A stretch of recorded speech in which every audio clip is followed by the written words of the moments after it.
Good afternoon, everybody. Welcome to today's stream where we are going to discuss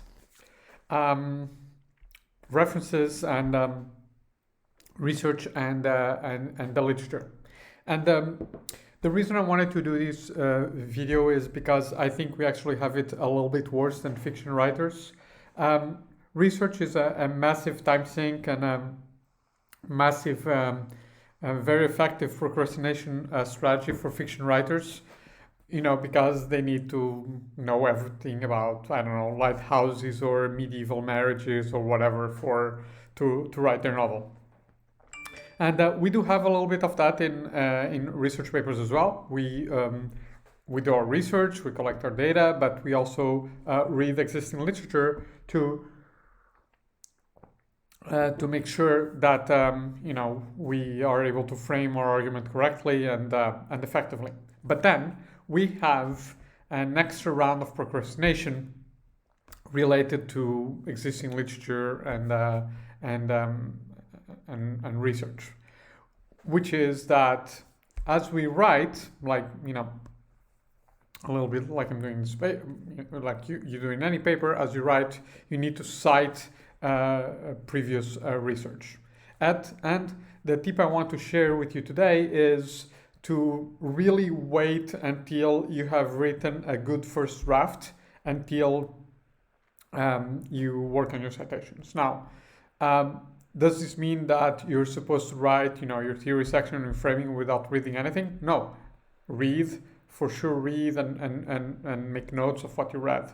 Much like, what I have shown you in previous videos on how I use Scrivener and how I keep my reading notes in Scrivener and so on and so forth. But once you have your reading notes and once you have used your reading notes to outline and then to draft your theory section and your discussion section, just write those discussion and theory sections without doing references, because there's a lot more to doing references than just citing the research that you did. Sometimes there will be small points where you want to cite research.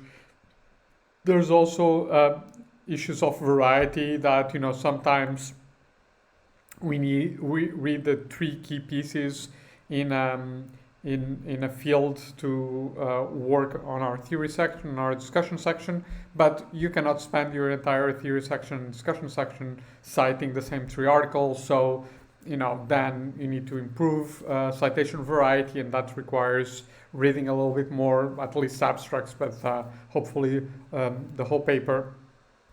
And what I want to suggest is that you don't do this while you write, okay? That you do reading notes, you do your outline, and then you write, and only after having written your first draft, you go back and do the whole citations for the whole paper. Now, I would recommend you to do this after you have a solid first draft. So I personally do it. If you recall my video on sort of like using icons for project management Scrivener from yellow to blue. So yellow is the finished draft, blue is the sort of like the cleanup final text.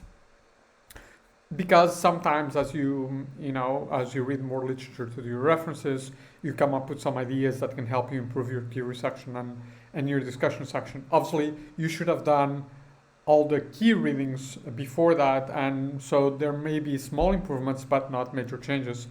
But only do that, do your references at that time, once you have a solid first draft. Why?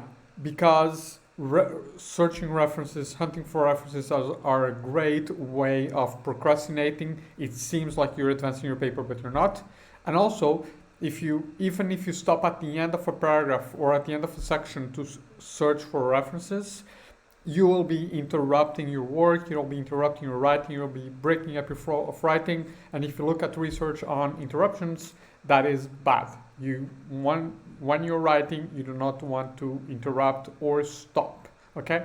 Now, if you really must do your references more regularly than after finishing the entire first draft of a paper,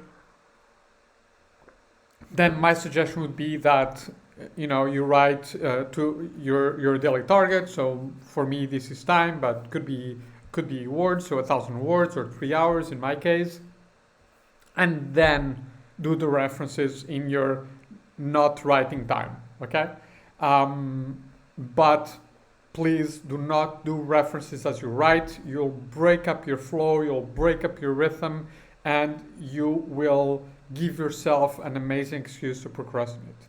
So this is one of these very small and tiny practices, but that is nobody teaches it to you, and can really make a difference in not necessarily how fast you're writing. It's not a race, but in how well you write, because keeping a flow is really important for the quality of your work.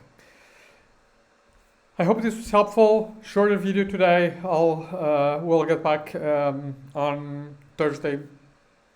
Maybe I'll go and discuss a scalpel a little bit in more detail, which is my rich sort of outlining tool, which is a companion to Scrivener.